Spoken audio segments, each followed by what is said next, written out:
days could end up 3 or 4. Starting now, and we're starting being recorded, so I'm going to pause that. Time for virtual reality. Mehdi and Janet, over to you. Great, thank you very much, Donald. And I join you in feeling a little bit jealous about the people in Iceland, Geneva, Madrid. I'm here in kind of sunny Surrey, on the border between Surrey and Hampshire. But I really have a great affection for some of other places. Thank you very much, Donald, for hosting and chairing this great webinar. Together with Janet, we're really excited to take you through some of the learnings about kind of immersive learning as well as virtual reality in the enterprise, why it's really important. But more importantly, Janet can take you through a real case study of why Mintra decided to incorporate virtual reality as part of their digital learning ecosystem. Janet, would you like to introduce yourself? Yes, thank you very much, Mehdi. As hopefully you've all gathered by now, I'm Janet Donaldson, and I'm afraid that I'm also one of these people in sunnier climes. I'm currently in the Adriatic in Croatia, and it pains me to say it's about 24 degrees outside, so I do long for rain. A little bit about Mintra, who we are and what we do, and again, I'll go into more detail further down the presentation about how and why we are implementing VR. So we're a training provider who work predominantly in the safety critical industries, energy, maritime, so focus very much on training for people who need just-in-time, relevant, contextual, point-of-need information. So what we'll look at today is how and crucially why we are now implementing VR as part of our learning ecosystem. Great, thank you very much. And myself, my name is Mehdi Daoudi. Donald, thank you very much for actually pronouncing my name perfectly. Not many people pronounce it the Arabic way with that H in the middle. I've been in immersive technologies and edtech now for about 15 years. It's my passion. Really enthusiastic about it. I was a consultant working with organizations looking at their digital learning ecosystems, and now, about 3 years now, I made the jump to join the immersive learning and RUVR specifically. Let's start by really get a feel of understanding from the audience. What are the main reasons you haven't implemented immersive learning in your organization? Mehdi, I'm really interested in getting the responses to this. So the poll's up on the left-hand side there. Feel free to choose your response to it, everybody. And of course, you can also, as well as clicking on the poll, if you want to, we've got a big box in the middle, it says poll 1 discussion. You can add your comments there. And you might say, well, actually, no, we have implemented it, and if it's going well or otherwise. Let us know what you think in the middle there, and you might say, well, no, I haven't implemented it, but the reason isn't on that list. There's another reason. I do like the number 3. I don't believe in that tech brackets yet. I'm very, very interested to see that. In fact, we've got a few people voting for that one. Okay, we've got a few people, we've got votes still coming. We also have comments coming in. We've got Sharon, actually. We've got actually comments coming in from everywhere here. So Sharon says on the left-hand side, finding the right learning case for VR, which I think is interesting. Yes. James, it's actually James in the middle says, look, I'm agnostic. I'm here to find out more, specifically the benefits. Tony, look, there you are. Tony's already doing it, creating content for the first rollout. Brava, Tony. Managerial buy-in, says David. David, what's the pushback from the management? Is it a cost thing? Is it a technology thing? Are they just skeptical altogether? Really interesting thoughts coming through, Mehdi and Janet. This is why I love the LSG community. Look at this. Such rich experience here. Time feels like a barrier, says Dan. To do it well feels like it would be very time consuming. Yep. And Peter says, feels like we've been in beta for years. David's not convinced of the ROI. Oh, Mehdi, Janet, do you have any comments on these? Because they're great comments coming through. I think so. I think if I was doing this poll, I would have been number 3. Don't believe in this tech yet. Now, that's not because it's shiny, it's amazing, but how practical is it? We've heard over the years it's expensive, it's impractical. And yeah, for many years we've looked at it as adding how it adds value to learning. And it's now that we are seeing that it's not expensive and it's not impractical, and that's what we're going to talk about today. So it's interesting to see this, because these are a lot of the concerns and the hesitation and the suspicion sometimes that we get from some of our customers. Yeah. I find it very interesting. There are a few people like Sharon, like Andre, saying, like Karen, saying, I'm not quite sure of the use case for it. So what teaching will enhance, not how to, not seeing where it can really add value. Yeah. And that's something that we'll look at from my perspective in terms of how it is adding value. And it's very much not a case of one or the other. It's part of our learning ecosystem. And there's absolutely situations where it's perhaps not the most beneficial method, but there are absolutely situations where it really adds that value and maximizes that learning solution. Absolutely. And I'll let you into a little secret. Prior to joining RUVR 3 years ago, I would have voted for all of the above. Not just one of them. I needed to be convinced. I needed to see a technology because, again, like a learning enthusiast, I did my research and I was sitting on the fence. And genuinely having worked now for many organizations globally in some really use cases that I thought, well, maybe VR is not perfect for it or immersive learning is not perfect for it. I've seen the tangible benefit, but more importantly, I've seen the data and the behavioral changes in the learners that makes me now a great advocate. Of course, I would say that working for a VR, but pushing that aside, it makes me now an advocate of this technology has legs to stand in. And then add to that really the advancement of the hardware manufacturers in terms of the headsets that they're providing and how it's democratized and becoming a lot more affordable now. I genuinely have a feeling that this technology is in the industry is going to stay forever. I can see Matthew's chatting in the middle box here. I'm going to wrap up and move on, but I want to hear what you've got to say, Matthew, so we can see it. Browser-based experiences are okay, but headset much better, but expensive. Well, that's really interesting. And Janet, I know you're going to come on to that later on. You've got to make it available to everybody, haven't you? But at the same time, it doesn't mean that people who are doing it at their desktop get a second-hand experience. Absolutely. This is really exciting because I know because we've been over for a couple of hours, Mehdi and Janet, we're talking about what they're going to talk about and so on, and they've got a lot to talk about. So I'm going to shut up and I'm going to put you in a position where they can move forward, but I really want to get to the rest of this. Let's see at the end, have some of these issues, some of these concerns been addressed or whatever. I'm going to hand it back to you, Mehdi. Great. Thank you very much, Donald. So first things first, let's address some of these misconceptions. We hear a lot about what is immersive learning, VR, AR, XR, MR. Unfortunately, I'm not going to be talking about the metaverse today, right? Because that could be a webinar on its own. And I don't think anyone has figured out what the metaverse is and what it would look like anyway. So first things first, is virtual reality. Now, virtual reality is kind of the acronym for that is VR, is really when you are wrapped in kind of like a virtual world. And one of the key headsets actually that I've showed there is the latest one that's come out in the market. In fact, that specific headset is revolutionary because actually it sits in the middle as well. On the other end of the spectrum, we have augmented reality. Now, the best example for augmented reality is Pokemon Go. For any parents out there, my son at one point was really obsessed with this, and we had to walk everywhere to really, find these dragons and find these, I don't know what he calls them, Pikachu or something like that. So that's augmented reality. Is really when you augment and you put digital stuff on top of the reality. And then you have the stuff in between, right? Mixed reality, that's one of the headsets. And as I said, the Pico 4 is also one of those. And a combination of these three kind of mixed realities is what you call the extended reality, XR. So that gives you a good understanding of when we start talking about, immersive learning, what technologies does it include? And this is a snapshot of all of those. Now, up until now, in learning, blended learning was a mixture of classroom training as well as digital content. And when I say digital content, it's all the variety of bite-sized learning, podcasts, nuggets of, PDFs, e-learning, etc., etc. And what we found in the last few years is there's been a new player that's entered the field, and that player is immersive content. And immersive content brings a completely different layer to the way that we learn.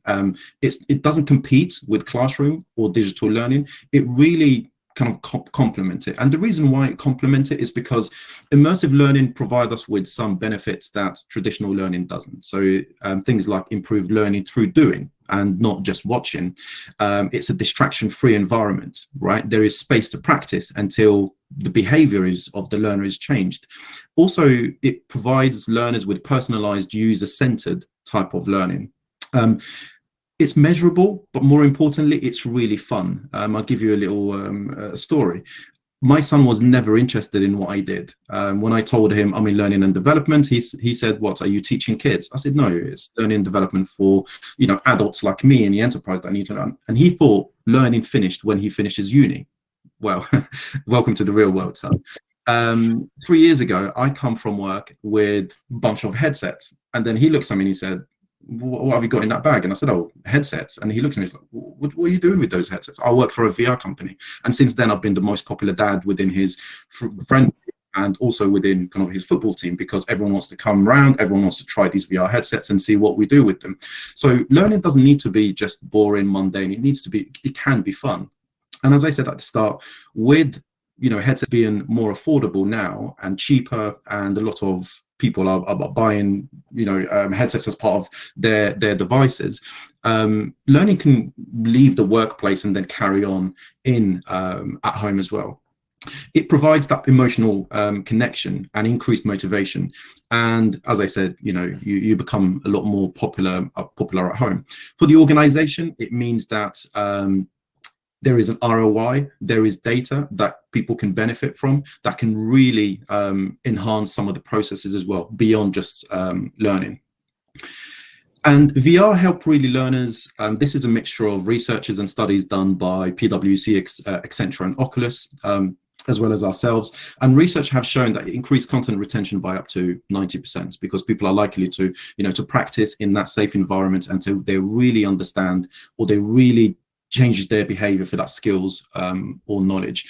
Also improves engagement rates by 95%. It's a new exciting technology that comes into the workplace. If it's designed properly, it really, that the engagement from the learners is really high. And, you know, Janet is going to touch upon this, but, you know, VR is not necessarily just using the VR headsets. It's also accessible and scalable, because it can be used just using the mobile devices as well as just the browser. It increased user satisfaction by 30%. So again, it's that learning in a fun way. It's that content retention and all the benefits that me as a learning expert or learning designer, I'm really sharing with my audience. But more importantly, these are the key things at the moment now. It reduces training time by 40%. So that more time is spent really changing the behaviors, as opposed to just, you know, watching something or learning. But also it reduces the post-training error by 45%, because before an individual goes into that specific scenario, they've already practiced until they've really mastered that specific skill. And it all form parts of that learning through doing, and not just watching or reading. And improve user performance by 70%. I've seen some comments about, are these researchers available? Yes, absolutely. I'll provide the links, so you get to see the researchers and the white papers linked to this. For VR, there are benefits that cover 3 different areas. For the organization, what does it mean when you implement kind of proper VR solutions? Well, it's higher and better engagement. Its time to competency is a lot shorter, reduction in cost, as well as a 0 carbon emissions. You don't need people to travel to a site to be able to learn the skills. You can bring the site to the people. For content creators, really is the quick ease of use when you're creating that content. And I'll take you through a very, very short demo of how we made content creation inside our platform 0 coding, but also it's for knowledge experts. It's not designed for coders or developers. It provides a collaboration tool whereby you have 2 different modalities where people can learn. You can do it in an offline, but also more importantly, you can do it in an instructor-led session. Also, you'll have access to real-time data to really help with the learning with the individual. And for the learners, really the benefits are endless. It goes from increasing learning retention, better learning experience, and increase in confidence and readiness too.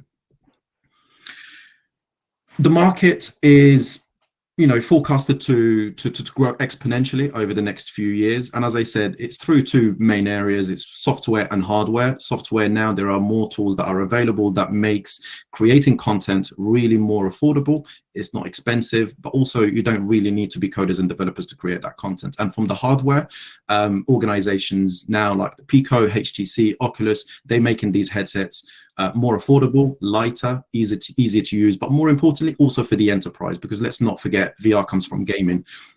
So some of these headsets, you know, to manage them, it can be very difficult, because you think, you know, how am I going to manage X number of, you know, tens or hundreds of headsets remotely? My favorite research has been done by PwC a couple of years ago, and it is about soft skills training efficacy. Now, the key thing here is not to pit one learning medium against the others. We're not here to say, well, actually, replace VR, replace e-learning with VR. It's all part of how do we really create impactful learning programs. It's actually when we really combine all the different learning mediums that we have. So the research has shown, in order to cut time to complete training, for a classroom it's 2 hours, e-learning is 45 minutes, and VR is only 29 minutes. So again, when you combine it, then it's a great way to combine these three learning mediums to create impactful learning programs that's going to help people change behaviors and not just have that access to learning. Also, learners, they found VR learners to be 275% more confident to apply the skills, because they're going through the assessments, the way that they're learning. The learners are more engaged and passive, and also the type of VR content that you create, you can make the learners active participants and not just mere recipients of just knowledge.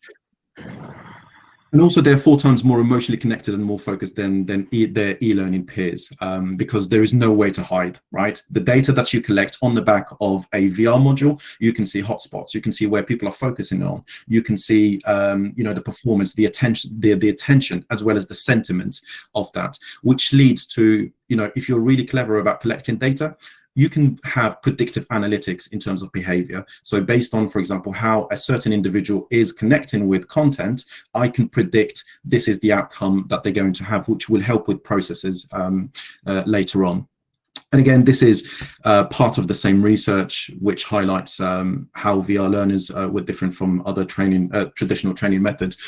In terms of cost, one of the questions that we've had here: at what point does VR becomes kind of cost effective? Because the perception today is it's really expensive in terms of content creation, in terms of the hardware, in terms of the deployment. You need like special skill sets for it. Again, the PwC VR research has shown that at 375 learners, VR achieved cost parity with classroom, and at about 2,000, it achieved cost parity with e-learning. So again, these are figures, tangible figures, that give you an understanding that, you know, VR is not really that expensive. And given how I'm going to talk to you later on about what the product and the solution that we developed, it will really give you an idea that it's far from what we think it being too expensive for it. Now, everything I told you about, from research to our view of VR to everything else, tells you, well, you know, sounds rosy. It sounds very easy. Let's implement it kind of yesterday. However, there are issues and there are barriers to deployment. One is the VR content creation, right? In terms of the cost, in terms of the skill sets, how to deploy it, how to keep it updated. And the second one is around content consumption. Once you create it, how do you then deploy it? Now, I think would be a good time to hand over to Janet, who will eloquently tell you the story behind why Mintra, what Mintra does, why they decided to embark on this exciting journey. Perfect. Thank you very much, Mehdi. So, a couple of things that I want to talk about from the sort of user perspective. We now have implemented VR within our learning ecosystem. Now, as I touched on earlier, it's not something that replaces our other learning products, but it does add a certain element of effectiveness in certain scenarios. So over the years, we've always offered a blended program. You know, we see less demand for face-to-face training. It's still absolutely relevant. And the majority of our customers continue to use our best practice regular style e-learning solutions, and you'll all be familiar with those. What I want to look at today is very much how we're using this and why. So we're going to look not only where we've been, but also where we're going. Because in order to understand really where we need to go, we also need to consider just how much has changed, you know, over recent years. You know, many of us will have been, you know, bombarded with, you know, we want to have micro learning, we want to have game mechanics, we want to have AR, we want to have VR. From my perspective in learning and development, it needs to be practical. It needs to be affordable, and it needs to have some learning benefit. Okay, so until I'm convinced of those things, I'm going to be, like many of us have been over the years, slightly hesitant. Prove it to me. So Mehdi's talked about some of the benefits of using VR in the learning and development environment. But what I want to do is address some of those other questions and talk a little bit about our experiences with implementing VR and some of our customers. So what I want to do now is have a little look at how learning is accessed has changed. Now, we very much have a changed landscape. The workforce has changed, the face of the workforce has evolved. Learners expect immediate access to relevant point of need information. Now, who recognises this sound?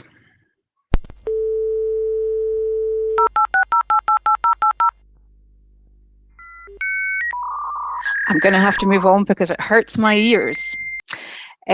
So that, as many of you, I assume, will remember, was the old modem dial-up. So when we look at what's changed, I mean, this is in my generation. I still remember floppy disks for fear of aging myself.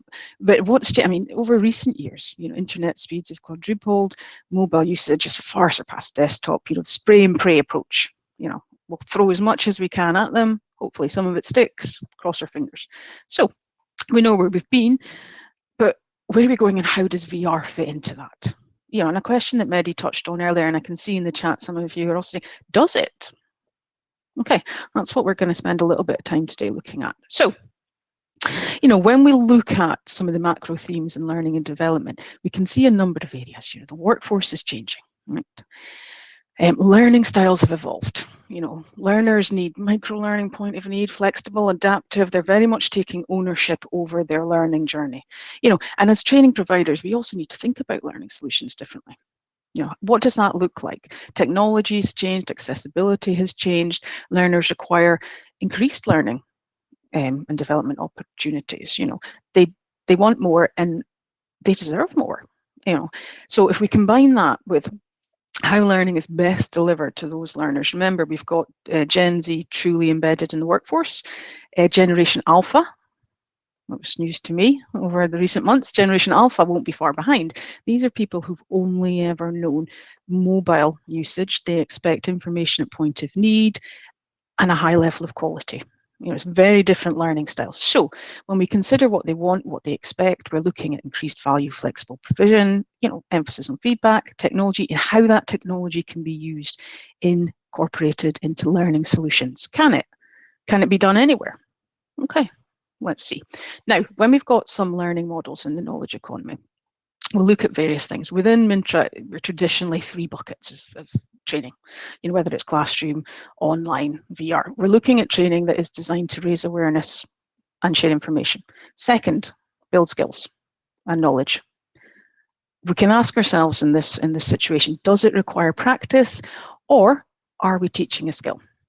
The third one, and arguably the most dangerous, is changing behavior. Now, this is one that is fundamentally very difficult to do, and from my perspective, in terms of data metrics, very difficult to evidence.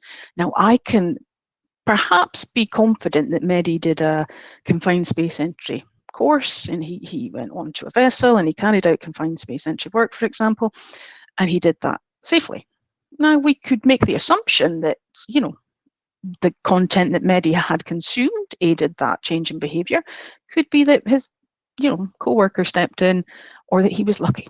So when we look at VR, a couple of things here that we think we can use it for. Change in behavior means we need to design content that allows people to solve problems and ultimately change their behavior. Now, as we've touched on, it's difficult to measure the effectiveness of that, and the viability of that online delivery. So if we look at immersive environments, we need to allow individuals to experience mistakes, live out the consequences of those errors in judgment, lapse in attention in a safe environment. And change in behavior very much takes a longer term view. If we can do, an immersive scenario and we send Mehdi off, we can also pinpoint that there's a problem in advance. One of the things that we've got a customer who is, they have hundreds of vessels situated around the world. What they're doing is they're using this software to capture key operations relevant to specific regions This means they can deliver contextual training to their personnel, both on board and before they travel. Right? So what you've got is enables them to, oh, we've got maybe a knowledge gap here, someone has requested this. We can quickly update, change things for ourselves. If there's been an incident and they want to update the course, they can log in, update themselves. They can also live stream. One of the tools, one of the elements within the software is a live streaming, instructor-led training. So we've got Mehdi on a vessel. What he's doing is he's talking to people in various parts of the world, showing them the operation that they are going to mobilize to carry out. It also allows Mehdi to identify, perhaps Donald, sorry to use you for this, Donald perhaps isn't fully grasping what's required. Do we want to then provide Donald with some additional training before we actually mobilize him? So we look at that. Where are we with VR? Now, this is very much, and I imagine many of you in this room will be, it's expensive, it's impractical. Yes, that has certainly been the situation for many years. And, if we all had the budget of the US military, perhaps not so. However, we don't. From my perspective as well, learning perspective, what are we trying to achieve? By using it. It's nice, it's shiny, but does it benefit the learning process? So when we consider what we're trying to achieve, we want to improve engagement. And I think, Saga, you'd put in a comment about engagement there with learning. We want learners to be able to, be independent in the kind of process of, acquiring skills and knowledge acquisition. What we don't want, and this is where many of us have been over the years, and I probably am guilty of this, we don't want them to simply memorize, a lot of information and hope that they can pull that out of their head at the drop of a hat, particularly in safety critical industries. I want learners to be able to pick up some content and then in an emergency situation or otherwise, they can recall, they can comprehend, and they can apply. And this is where we are finding VR for high-risk scenarios very useful to add to our learning ecosystem. So a couple of things. VR compatible, I'm going to touch more on that, and also utilizing VR solutions as part of a wider training program. It's not the swap out, it will be suitable for some areas, less suitable for others, but in terms of actually incorporating it across the board, hugely important. So I think we touched on this, but what's the number one use of VR? Delivering high-risk training. From a learning and development perspective, it's very effective for high-risk training. Now, these are situations where you may put yourself or others at risk. Okay, so how does VR help when we look at that? Well, a couple of things. Immerses the user in the training. So I'm in that space and I have a sense of, oh, okay, I might need to actually look at this a little bit more. I need to develop the skill on perhaps turning the valves, etc., etc. So it allows the user to develop those skills through simulation and also knowledge through interaction, consistently interacting with that simulation. So we've got a customer, it's an energy operator. And one of the things that they do with this tool, and it's actually really exciting in terms of, there's been a couple of questions about the long-term studies I can see, and I want to touch on that because it's important for me. We've got a customer and they use the instructor-led training capability to train their personnel before they go offshore, right? So what that means is if they have an operation, they're changing, pipeline, they will actually have the instructor on board an asset somewhere, whether it's North Sea, Gulf of Mexico, so on. They will have an instructor on board, and the people who will be mobilizing to carry out that work are going through in the environment with the instructor pointing out what is required. Now, this means that they are familiar with what they need to do and the space before they've ever set foot in the physical space. So again, as we touched on, that allows organizations, this is why it's exciting for us, it allows organizations to identify potential training issues. Mehdi, high risk. Do we want him there? Apologies, Mehdi, for using you as an example, but this is very much an early stage. We can see perhaps, and again, the metrics behind this, perhaps there's an issue here. Perhaps we need to have additional training, so on. It's critical for what we do. So what does the tool work on? So allows you to develop your own content. Now that sounds terrifying for most of us, myself included. Oh, don't want to do that. Mehdi will show in the demo just how straightforward the user face is. As he's mentioned, there's no coding involved. There's no, you don't need to be a software developer. It's a straightforward user interface that, is pick up and play. I don't like that term, but let's go with it. Now, from my perspective, this means that we can roll out the content to all personnel regardless of location or hardware. Now, I want to touch on that a little bit because this is what makes it exciting from my perspective. Previously, we could develop, high-end, expensive VR solutions. However, need to be done with a headset. Headsets are expensive. We've got personnel all around the world. Donald's in London. He's, quite senior. We want to really make sure he stays. We're going to spend, 20% of our training budget on the top 2-3% people in the business. Now, poor Mehdi, stuck out somewhere in the Gulf of Mexico. Yeah, it doesn't matter. He can have a very kind of flat, less appealing training solution. With the RUVR tool, it allows us to give the same content to all personnel, regardless of location or hardware. And again, Mehdi will demo this because I can appreciate it's difficult to visualize. So Donald has his headset and he's fully immersive. Mehdi's in the Gulf of Mexico and he has his course there. And he can interact, he can rotate through it, he can do the same content as Donald is doing with his headset. What that allows for organizations is a baseline level of knowledge. We know that we've given Donald and Mehdi, regardless of their location, regardless of if they have a headset, exactly the same location, exactly the same content, sorry.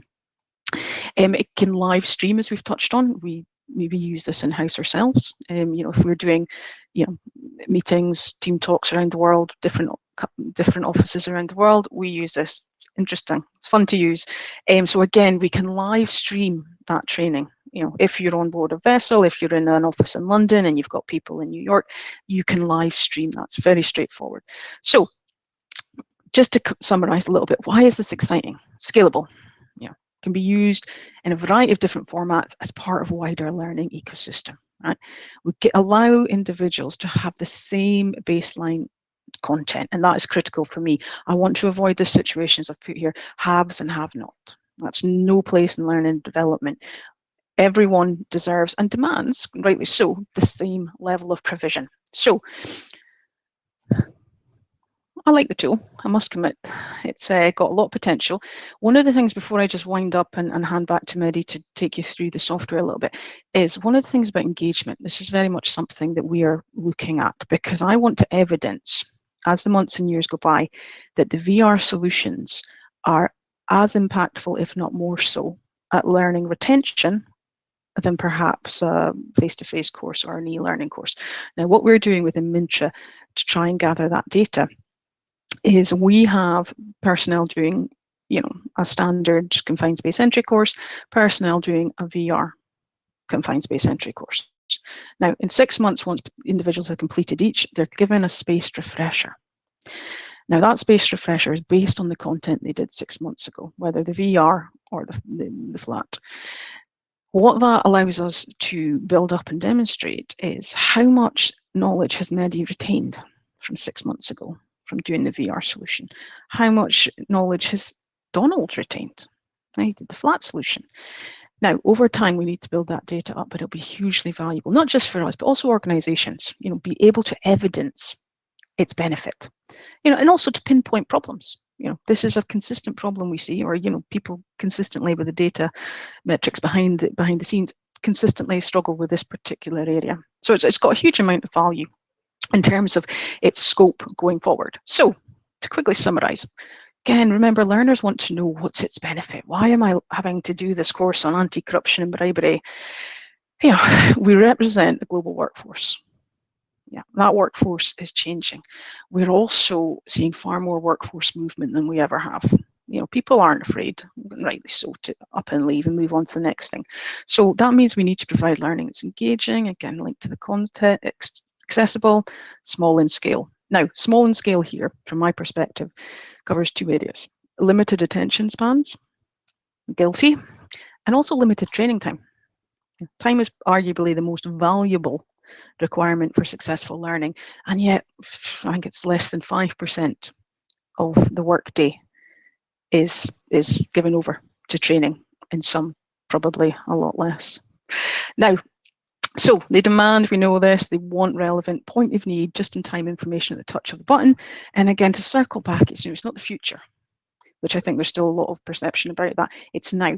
Within Mintrip forms a key part of our learning ecosystem, and I'm delighted that it does, because it has a lot of benefit. And I think as well, I'll finish on this before I hand over to Mehdi. One of the things that we want our customers to do is help develop people. Give them the training and the information, the skills development that they not only require but deserve. So I'll end on help them grow or watch them go, which when I say it out loud sounds slightly sinister, but I think we can all understand the principle here. So again, I'll emphasize how easy this tool is to use, and with that I'll hand back to Mehdi, who's going to take you through the platform. Great, thank you very much, Janet. Some really great nuggets of learning, and thank you very much for sharing specifically the experience that you've had. Donald, would you like to give me the magic hand? Okay, great. So I'm going to share my screen, and you guys should be able to see my screen by now. So Donald or Janet, can you just give me the thumbs up? Yeah. Okay, perfect. What I'm about to take you through now, it was really a very, very brief demo of the platform, how easy it is to create content, but more importantly, once you create content, the two modalities in which you have to deploy that content. The first one being offline, where people can access the trainers when they need, and the second one, which is the instructor-led training. So first of all, I'm going to start my session, and by starting my session here, I am playing the role of the instructor on this tab, and then as the learner on this tab. Welcome to the IMI Hazard Awareness Training Experience. So I'm going to mute it. So as you can see here, as a learner, this is a 360 image that I've incorporated as part of the slides. I built my modules with different exercises that I can lock depending on the complexities that I want, and I can incorporate different content within that. So for example, there I've clicked on on just an icon, which will load up a PDF as part of that learning. And if I go back to my view as the presenter, I can see that I have connected users to my session there. So Janet and Mehdi are connected, and I can see exactly where they're looking at in real time. So this is Janet.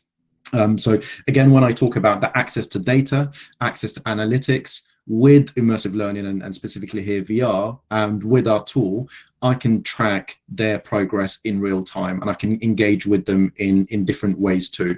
So if I click anywhere on my screen, you'll be able to see that it creates an arrow directing me exactly to where I want them to look at. So this type of technology has a way of tracking, the data, the analytics, to make sure that people are really engaged, people are really specifically acquiring the skills and knowledge they need, and not just that wow factor of just looking around and then engaging with the content.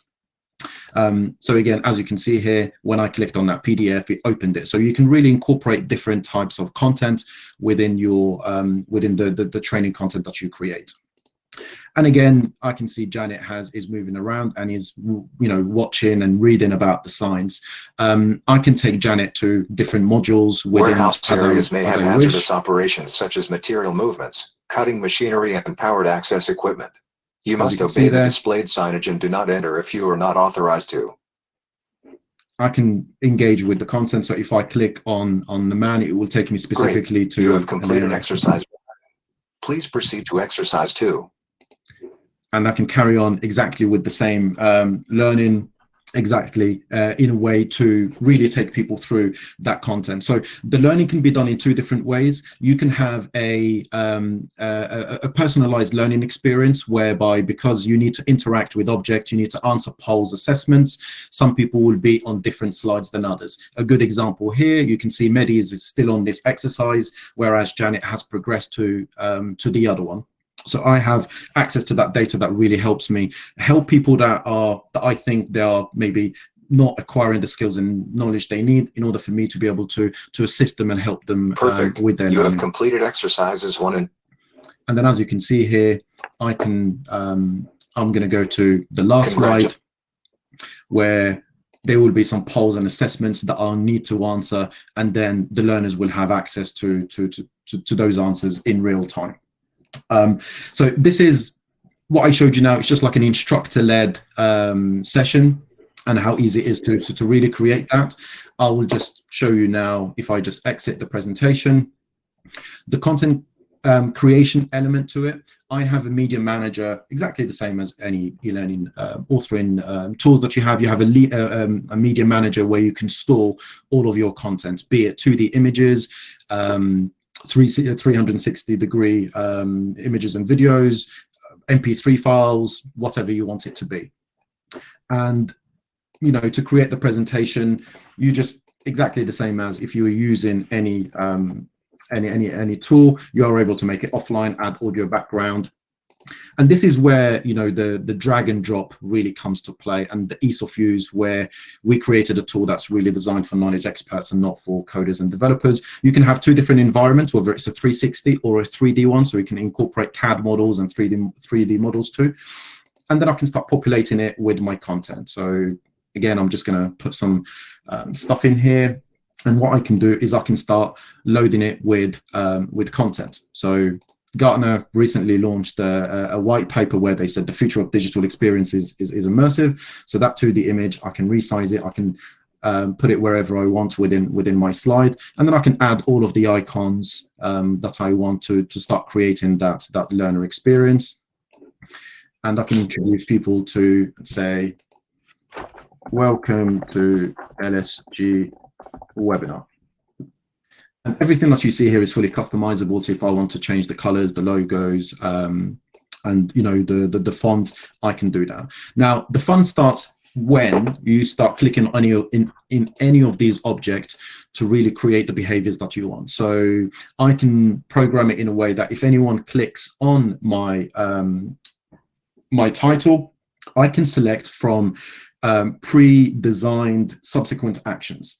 So if someone just hovers over that logo, I can say it can disappear because I don't need the logo to stay, or I can, you know, show it, or for example hide it, and I would save my behavior.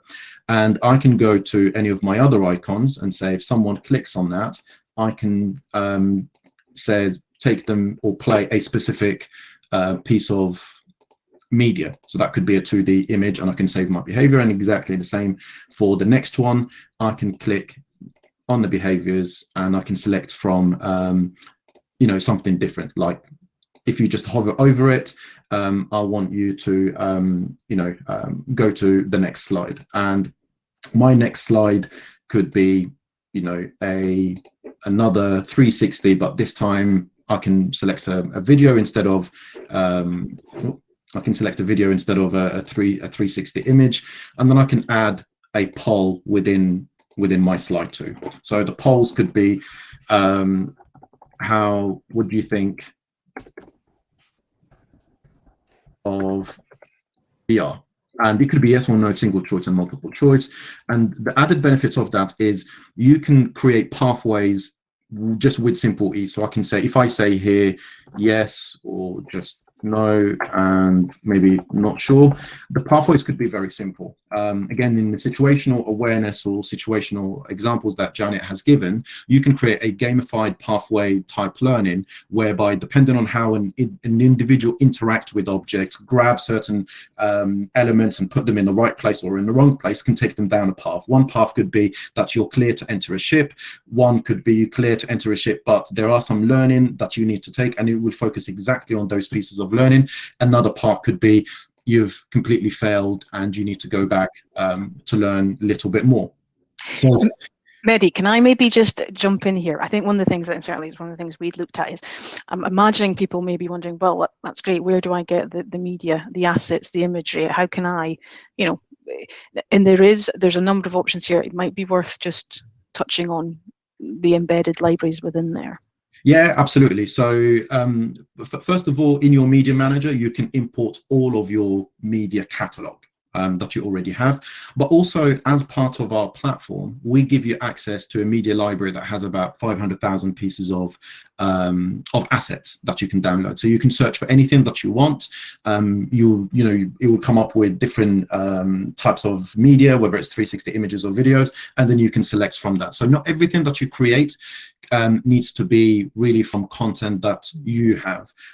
With our solution, we provide you with a 360 camera, which you can use to go and film your environment, your 360 videos, images, as well as some pictures too. But also here you have access to shapes, you have access to icons, over about 1,000 icons that you can choose from. So the key thing here is that not only this is a zero coding platform, but also it provides you with some assets that will help you create that content.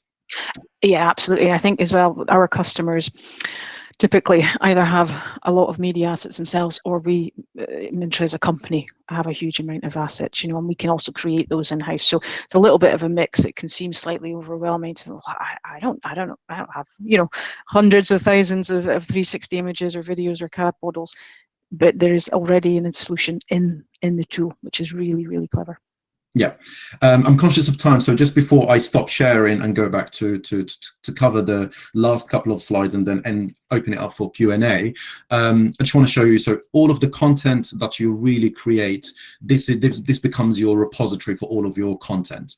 So you can see all of these are demo files or content that we're allowed to kind of like showcase from our clients. Everything that you see here, all of our experiences. You can export them in a SCORM file, 1.2 2004, as well as XAPI, which really allows you to host this content on your learning management system for user experience and for data analytics too. So when we're talking about scalability, beyond just using it on a headset, that's again another tool where it makes it a lot more scalable. So I will stop sharing and then I'll just go through the last few slides, and we can open it up for any questions and feedback. That's brilliant, Mehdi. And yeah, as you say, I've got a lot of questions backing up here. We're going for like 10 minutes. So if you can, we've got smart people here. They listen really quickly. So don't worry about going fast. Can you hear me? Yes. Yep. Perfect. Great. So just to kind of summarize here, the last few points from my slides is that what's the RUVR solution is about is that first pillar is the VR authoring tool. So we really made it extremely easy, zero coding. We developed a methodology which is unique to us when it comes to instructor-led real-time sessions. We also have an interactive streaming where you can take the people to an environment. So the use case that Janet has mentioned, you can teleport people into a ship by just putting that camera in there. And everything that we do is for enterprise deployment. So we can install our app inside your premise as well. Some of our clients in pharmaceutical, in government, and in military, they require that. So I've seen some of the questions with regards to use cases, whether certain are relevant for it or others are not. Absolutely, I agree with that totally. VR is not perfect for everything. Some of the use cases that we gathered from our clients, everything to do with learning and development. So think about onboarding, induction, health and safety, soft skills learning, customer life experiences. But also one of the key areas that's really forgotten about is sales, marketing and engagement. So our tool is used by some of our clients to win bids, to be able to really showcase their innovation as well as their product and services in events, exhibitions, but also as part of RFPs and RFIs. Unconscious bias training, absolutely. Empathy and training, diversity and inclusion. These are some of the really key use cases that are used across all industries as well. You'd be glad to know that 80% of our clients are what we call VR virgins. Hence why you see some of the logos here grayed out, is because, as I said, 80% of our clients have never created VR before because they thought it was expensive, difficult, not scalable, etc. But when they started working with us and they see that our tool, they realize it is not the case. So I'm just going to whiz through the last one. So how can you incorporate RUVR as part of your learning ecosystem? As I said, all of the resources and the content that you create can be exported in XAPI, SCORM 1.2 and 2004, so it becomes part of your training resources. It's also a learning delivery mechanism or platform. One of the buzzwords that's coming up soon, and wait for it, is a immersive experience immersive platform. It's not like we've had enough of XLPs, digital learning platforms, LMSs, etc. There's another one coming. So when you're really creating the content and you really use the instructor-led part of the content consumption, it really becomes part of your learner experience. So when you're developing any content, any learning experiences or learning programs, you have different mediums to launch that. So after hearing everything that you heard today,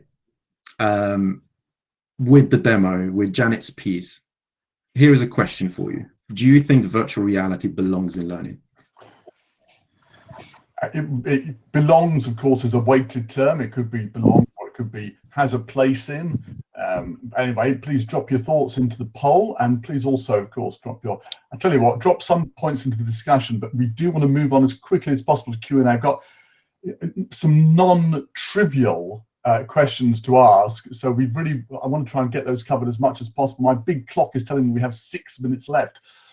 I'm going to ask one you'll like very quickly, Mehdi, which is while we're still running the poll. Mm-hmm. Mind you, I'm looking at the poll here. I'm going to broadcast the results.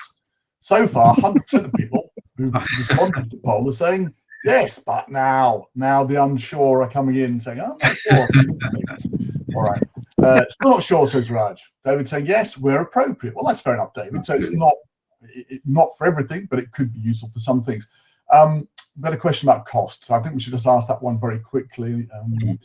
I've lost it, I'm afraid. Sorry, because it went through very quickly. But I'll just ask you the question anyway, because it's always a question that comes up. What's the cost of this?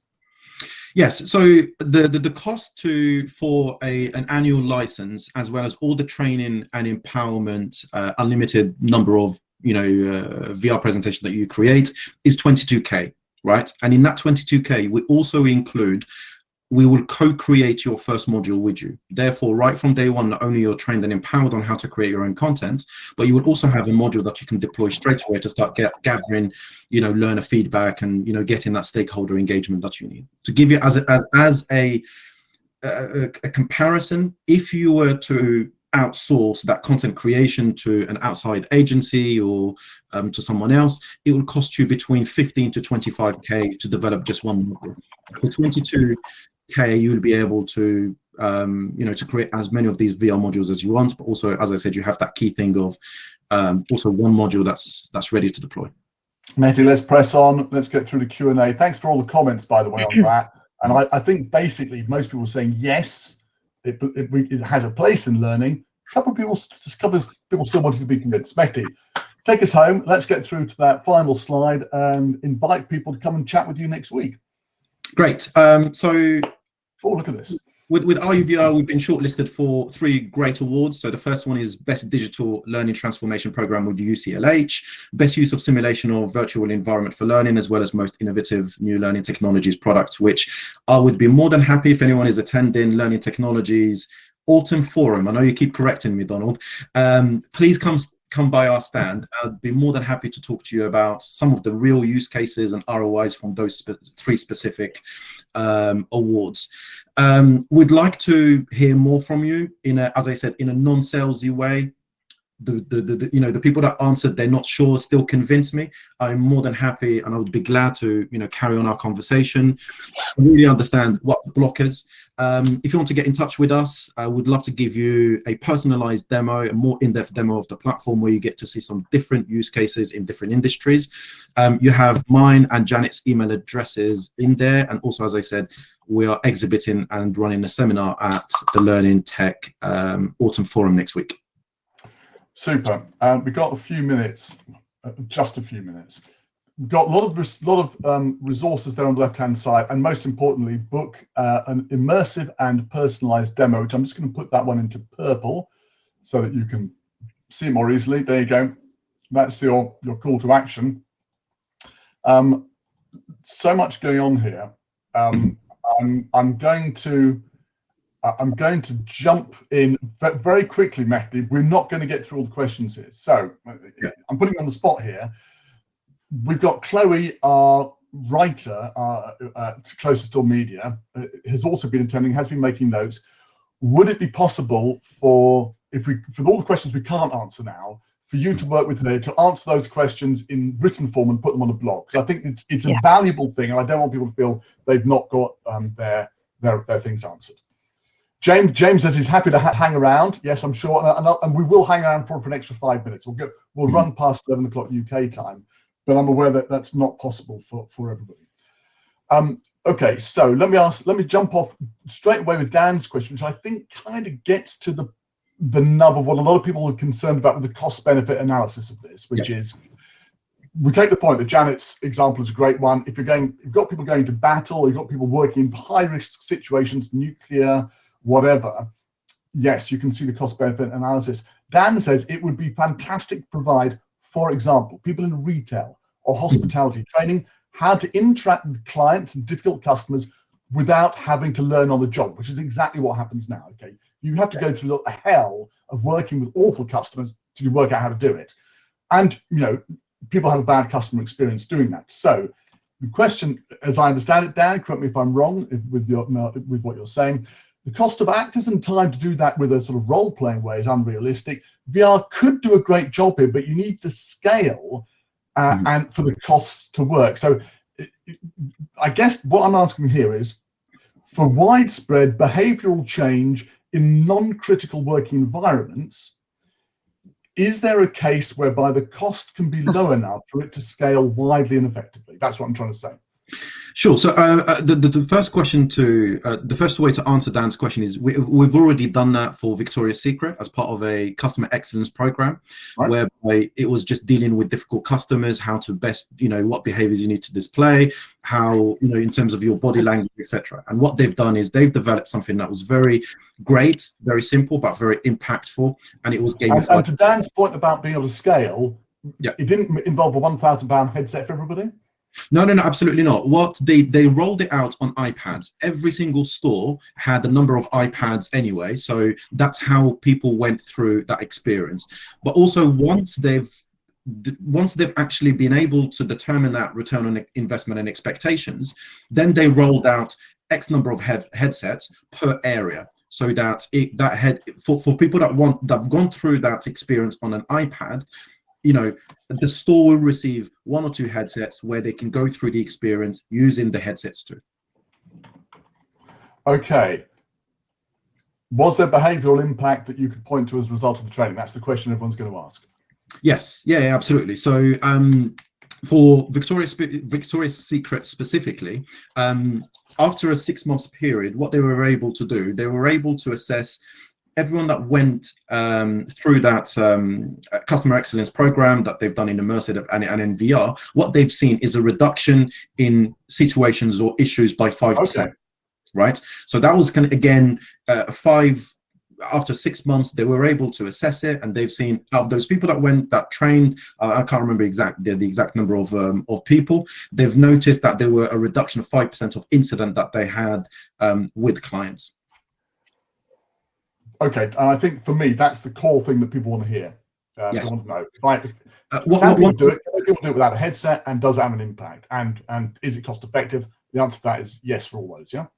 Absolutely. One of the key things about the difference between, in terms of the occurrence between the headset, the browser, or just a mobile device, is there is absolutely no difference in terms of the experience and in terms of the functionalities. So any gamifications, any pathways, interactions, etc., you do not lose that. But we need to be 100% clear here. When we're talking about virtual reality, the best immersive experience is through the headsets. However, we're not at that stage yet where every employee has a headset and every company can afford to buy a headset per employee. Hence why you need to scale it in ways to make it more accessible. Not just that, but there are people that cannot put headsets on as well for medical reasons.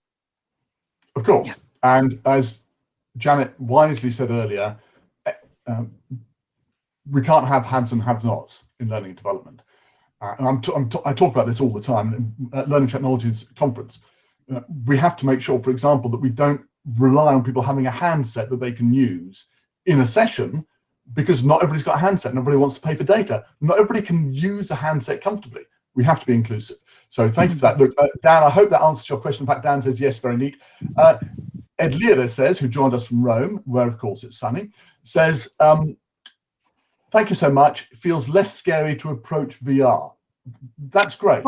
Thank you so much for that. A bit of feedback.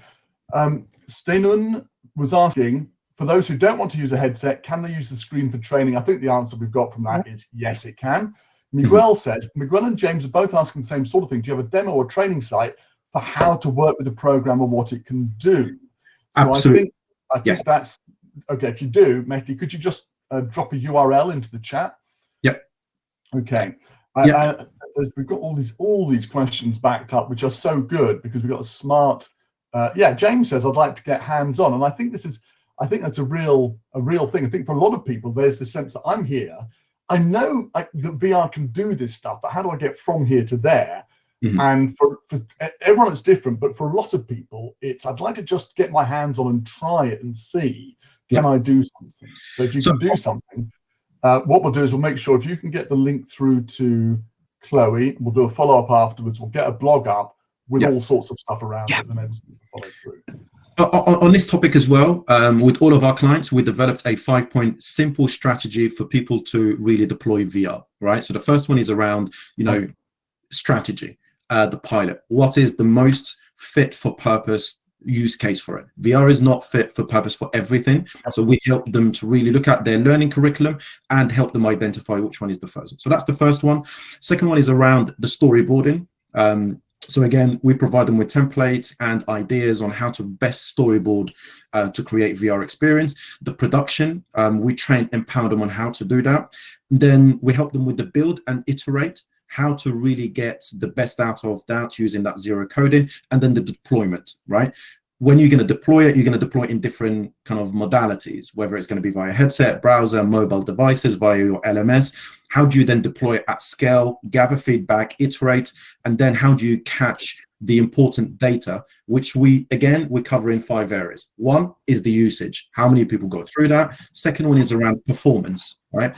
Are you seeing different types of kind of performances from the people that have gone through that? Third one is around attention and engagement.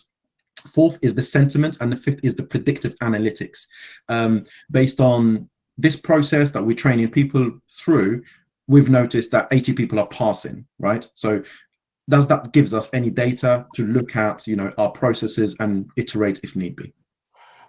Quick shout out from Steinun saying, great webinar, much more excited than before, which is it's not the point of the webinar. The point of the webinar is to shed light on things, but if people do as a result get excited, fabulous. Poor Carolina has asked this question right at the beginning, and a couple of times I need to ask it for her. Carolina says, do you have any examples of being able to use this for customer relations? Sorry, I can see it used for customer relations.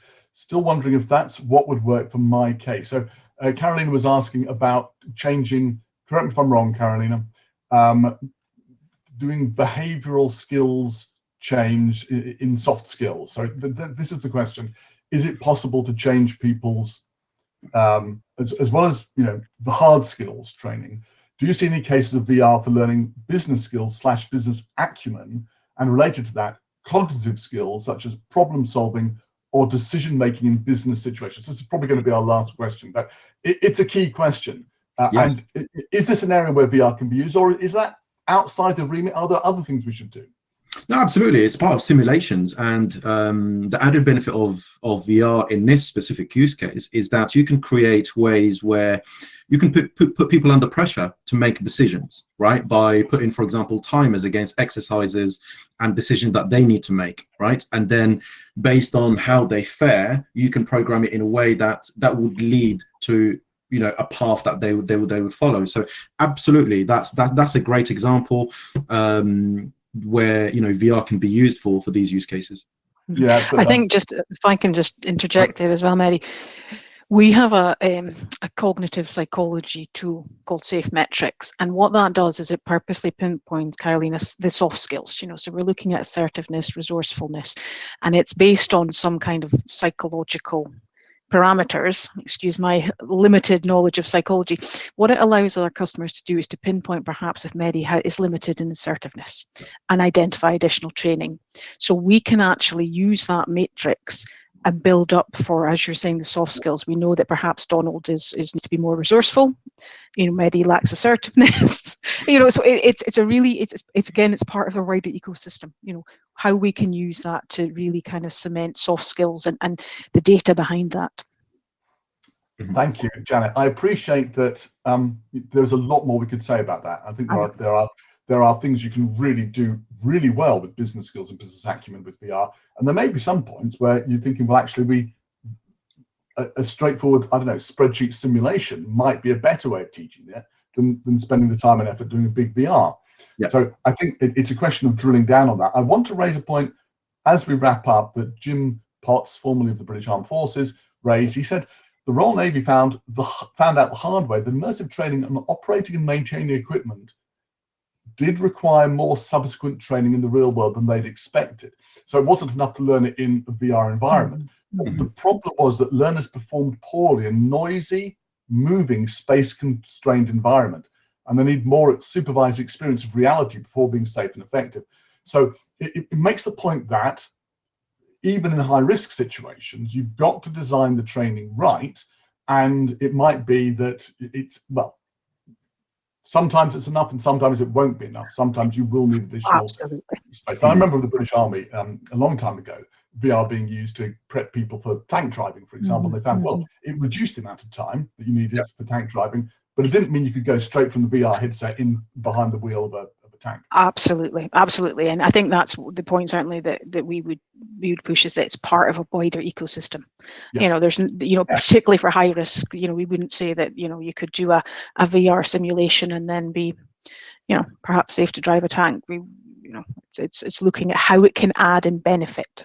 I think I've never driven a tank, but I've seen videos of tanks going around corners and skidding horrendously. I think there's no way that you could do that without actually getting behind the wheel or whatever it is. And Jim Potts is pointing out, quite rightly, of course, tanks don't have steering wheels. What have you. Thank you, Jim, for pointing it out and making me, quite rightly, bring me back down to reality. We always need reality checks. One final point, and then we're going to wrap up. Mehdi, thank you, and Janet, thank you so much. I just want to say, data is something you touched on earlier, but it's really easy to underestimate the amount of data you collect in a VR training situation versus a face-to-face training situation or anything else. You're collecting data, tens of data points every second on what people are doing, and you can really go back and see how people did and how you can, or two things. Firstly, correlate particular activities with success later, and also correlate where people haven't done so well with their later performance, and then work out, well, okay, they need to focus on that particular part of the training, and sort of captured in a way that's very difficult to do in live role playing. Thank you very much, Jim. I'll take your point. Next time I'm behind in the driving seat of a tank, I will remember that there is no wheel in front of me. So thank you for that. I want to say a big thank you to Mehdi and to Janet, coming to us from ARU VR, and Janet, sorry, where are you from? Remind me. Mintra, sorry. I normally have it written in front of me. We had slight technical difficulty getting online, and I forgot to write it down. So thank you for putting me wise. And the data analysis side, James points out, is another webinar. Absolutely right it is. The reason why we ran over was because this is a great topic, well delivered, lots of content, so much to talk about. Mehdi, I'm going to put you in touch with Chloe, and we'll get an email out to everybody for next week with hopefully a blog that continues the discussion and draws out some more answers to your questions. Meantime, Mehdi, Janet, thank you very much. Thank you very much for attending, everyone. Looking forward, I hope, to seeing you next Thursday at the Learning Technologies. Absolutely. Absolutely. Thank you. It's been a pleasure. Bye for now. Thanks, folks. Bye-bye.